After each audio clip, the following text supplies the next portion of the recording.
Hello bachcho, let's read the question. Question says let a and b be two be non-zero and real number, then the equation ax square plus by square plus c x square minus 5xy plus 6y equal to 6y square equal to 0 represent.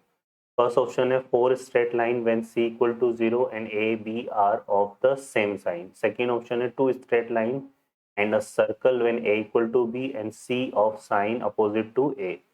Third option है two straight line and a hyperbola when a and b are of the same sign and c is sign of opposite to a. A circle and an ellipse when a and b are of the same sign and c is of sign opposite to a. चलिए solve करते हैं इस problem को।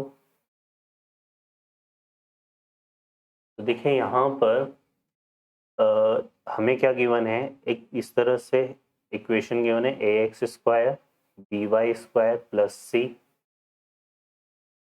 X square minus 5xy plus 6y square equal to 0। तो यहाँ दो चीज़ें हैं। पहले अगर मैं इसकी बात करूँ यहाँ पे तो x square minus 5xy plus 6y square equal to 0। इसमें जो h की वैल्यू आ रही है वो कितनी आ रही है आपके यहाँ पे 5/2। h क्या होता है, xy के कोफिशिएंट का हाफ होता है। और a की वैल्यू जो है वो कितनी है 1 है और b की वैल्यू हमारे पास कितनी है 6 है। ठीक है, अगर हम यहाँ से देखेंगे तो क्या निकाल लेते हैं हम h square minus a b, है ना। H square minus a b निकालेंगे तो ये कितना हो गया आपका 25/4। और ए बी की अगर हम बात करेंगे यहाँ से तो ये आ रहा है कितना 6।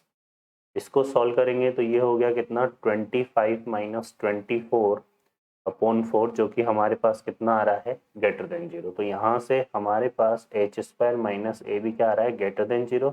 इसका मतलब क्या हो गया कि जो x square minus 5xy plus 6y square है ये डेफिनेट किसको रिप्रेजेंट करेगा, टू स्ट्रेट लाइन। ठीक है, एक चीज़ तो ये कंफर्म हो गई।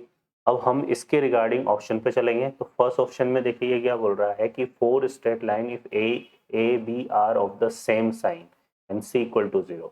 अगर इसमें इस रिजल्ट में a x square b y square plus c equal to 0 में ए और बी के साइन को हम सेम कर देते हैं तो यहाँ से क्या आ जाएगा x square plus y square, है ना।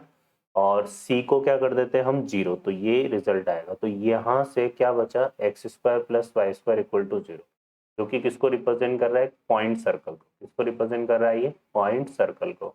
ये जो फर्स्ट ऑप्शन है कि फोर स्ट्रेट लाइन को रिप्रेजेंट करेगा इन कंडीशन पर, तो ये जो ऑप्शन है ये हमारा क्या हो जाएगा रॉन्ग हो जाएगा।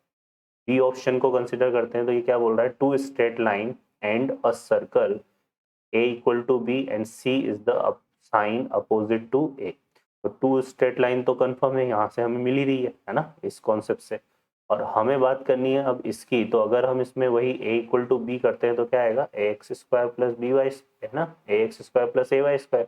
और a को अगर मैं पॉजिटिव कंसिडर करूँ तो c को ऐसे लिख लूंगा। तो यहाँ जो इक्वेशन आया x square plus y square equal to क्या आ जाएगा c। तो ये जो इक्वेशन है x square plus y square equal to c by a, ये किसको रिप्रेजेंट कर रहा है सर्कल को। किसको रिप्रेजेंट कर रहा है सर्कल को। तो जो सेकंड ऑप्शन है वो क्या हो जाएगा करेक्ट हो जाएगा। थर्ड ऑप्शन में आते हैं तो two straight line and a hyperbola when a and b are of the same sign c is sign of opposite to a. तो ये और ये एक ही तरह से ऑप्शन हो गए, है ना। तो यहाँ पर ये तो रॉन्ग हो जाएगा। ठीक है, फिर ये बोल रहा है a circle and a ellipse when a and b are the same sign and c sign opposite to a. तो यहाँ पे सर्कल और इलिप्स साइमल्टेनियसली नहीं बन सकते क्योंकि हमने यहाँ पर क्या देखा है कि ये किसको रिप्रेजेंट कर रहा है टू स्ट्रेट लाइन को। तो दो स्ट्रेट लाइन तो हमें मिलेगी ही मिलेगी, इसलिए ये ऑप्शन भी क्या हो जाता है रॉन्ग। तो करेक्ट ऑप्शन कौन सा होगा बच्चों, सेकेंड ऑप्शन। ओके बच्चों, I hope you understand. Best of luck.